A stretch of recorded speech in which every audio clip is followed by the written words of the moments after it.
മുണ്ടക്കൈ മേഖലയിൽ വ്യാപകമായിട്ടുള്ള പരിശോധന ഇന്ന് രാവിലെ മുതൽ തന്നെ നടക്കുന്നുണ്ട്. നമ്മളിപ്പോൾ നിൽക്കുന്നത് മുണ്ടക്കൈയിൽ ഹംസ എന്ന് പറയുന്ന ഒരാളുടെ വീട്ടുപരിസരത്താണ്. ഏതാണ്ട് 20 അടി 30 അടി താഴ്ചയിലേക്ക് ഈ വീട് ആണ്ടുപോയ കാഴ്ചയാണ് കാണുന്നത്. എന്ന് മാത്രമല്ല, ഇന്നിപ്പോൾ പരിശോധന 4-ാം ദിവസമാണ്. ഈ 4-ാം ദിവസം മാത്രമാണ് ഈ വീട്ടിലേക്ക് പരിശോധനയ്ക്കായി രക്ഷാപ്രവർത്തകർക്കോ ഈ പറയുന്ന ഹിറ്റാച്ചി വാഹനങ്ങൾക്കോ എത്താൻ പറ്റിയെന്നുള്ളതാണ്. കഴിഞ്ഞ 4 ദിവസമായി ആർക്കും ഇവിടേക്ക് എത്താൻ പറ്റിയിരുന്നില്ല. ഈ പ്രദേശവാസികളായ ചിലർ നേരത്തെ സംസാരിച്ചപ്പോൾ പറഞ്ഞത് 4-5 ആളുകൾ വീട്ടിലുണ്ടാകാനുള്ള സാധ്യതയാണ് അവർ ചൂണ്ടിക്കാണിക്കുന്നത്. 2 മക്കളുണ്ട്. ആ 2 മക്കൾ വിദേശത്താണ്, അതുകൊണ്ട് പുറത്താണ്, അവരിവിടെ ഉണ്ടാകില്ല. പോയിട്ട് 4-5 ആളുകൾ സാധാരണ വീട്ടിൽ ഉണ്ടാകാറുണ്ട്. അപകട സമയത്ത് എത്ര പേർ ഉണ്ടായിരുന്നു എന്നറിയില്ല. ഇവരെക്കുറിച്ച് ഇതുവരെയും വിവരമില്ല. ഗൃഹനാഥന്റെ പേര് ഹംസ എന്നാണ് അവർ പരിചയപ്പെടുത്തിയതും. നമുക്കിപ്പോൾ ദൃശ്യങ്ങളിൽ കാണാം, വീടിന്റെ കോൺക്രീറ്റ് പാളികൾ ഉൾപ്പെടെ പൂർണ്ണമായും താഴേക്ക് ഇരുന്നു പോകുന്ന, നിലംപതിച്ചു പോകുന്ന ഒരു കാഴ്ചയാണ്.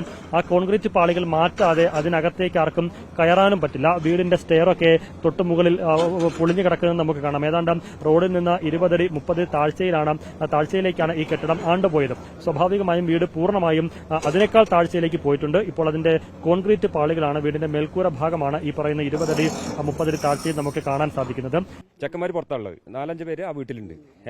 3 ആൾ എന്തായാലും 4 ആളെ ഉറപ്പായിട്ടുണ്ട്. കോൺക്രീറ്റ് ഇളക്കിയിട്ടില്ല. ഇളക്കി കഴിഞ്ഞാൽ അതിന്റെ ഉള്ളിൽ ഉണ്ടെന്ന് ഞങ്ങൾക്ക് ഉറപ്പാണ്. ഞങ്ങൾ ഇതേപോലെ കാണിച്ചു കൊടുത്തിട്ട് ബോഡികൾ കിട്ടിയിട്ടുണ്ട് ഇവിടെ. ഇതിനകത്ത് ഈ പറയുന്ന കുടുംബത്തിൽപ്പെട്ട ഹംസയുടെ കുടുംബത്തിൽപ്പെട്ട ആരെങ്കിലും ഉണ്ടാകുമോ എന്നുള്ളതാണ് പ്രധാനപ്പെട്ട ചോദ്യം. ഒരു കാറുണ്ട്, ഒരുപക്ഷെ അത് വീട്ടുപരിസരത്ത് പാർക്ക് ചെയ്തിരുന്ന വാഹനമോ അതല്ലെങ്കിൽ മറ്റെവിടെന്നെങ്കിലും ഒലിച്ചു വന്ന വാഹനമോ ആയിരിക്കാം. ഒരു കാറും അവിടെ പൂർണ്ണമായും തകർന്ന് തരിപ്പണമായി കിടക്കുന്ന കാഴ്ച നമുക്ക് കാണാം. നേരത്തെ ഹിറ്റാച്ചി JCB വാഹനങ്ങൾ അത് ഉയർത്തി മാറ്റിയതും നമ്മൾ കണ്ടിരുന്നു. ഇനി ഇതിനകത്തേക്ക് ആളുകൾക്ക് കയറി ഏതെങ്കിലും തരത്തിലുള്ള പരിശോധന നടത്തണമെങ്കിൽ പൂർണ്ണമായും അതിനു മുന്നിലെ മണ്ണും ചെളിയും അതിനേക്കാൾ ഉപരിയായി ഈ കോൺക്രീറ്റ് പാളികളും മാറ്റേണ്ടതുണ്ട്. ഈ കോൺക്രീറ്റ് പാളി മാറ്റി കഴിയുമ്പോൾ അതിനകത്ത് വലിയ പാറകളുണ്ടോ എന്നുള്ളതും ഏറെ പ്രധാനമാണ്. ഏതായാലും അവിടെയാണ് ഇപ്പോൾ രക്ഷാപ്രവർത്തകർ, റെസ്ക്യൂ ടീം ശ്രദ്ധ കേന്ദ്രീകരിച്ചിരിക്കുന്നതും പരിശോധന നടത്തുന്നതും.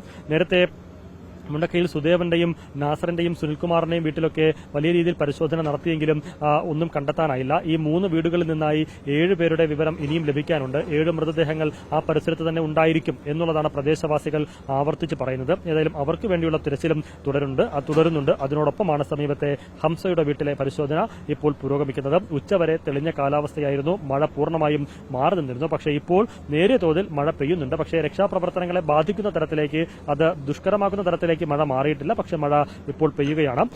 രക്ഷാപ്രവർത്തനത്തിന്റെ അപകടം നടന്ന് 4-ാം ദിവസമാണ് രക്ഷാപ്രവർത്തകർക്ക് മുണ്ടക്കൈയിൽ ഹംസയുടെ വീട്ടിലേക്ക് എത്താനായത്. ആ വീടിൽ ചേർന്നുള്ള പരിശോധനകളാണ് ഇപ്പോൾ നമ്മൾ ദൃശ്യങ്ങളിൽ കാണുന്നത്.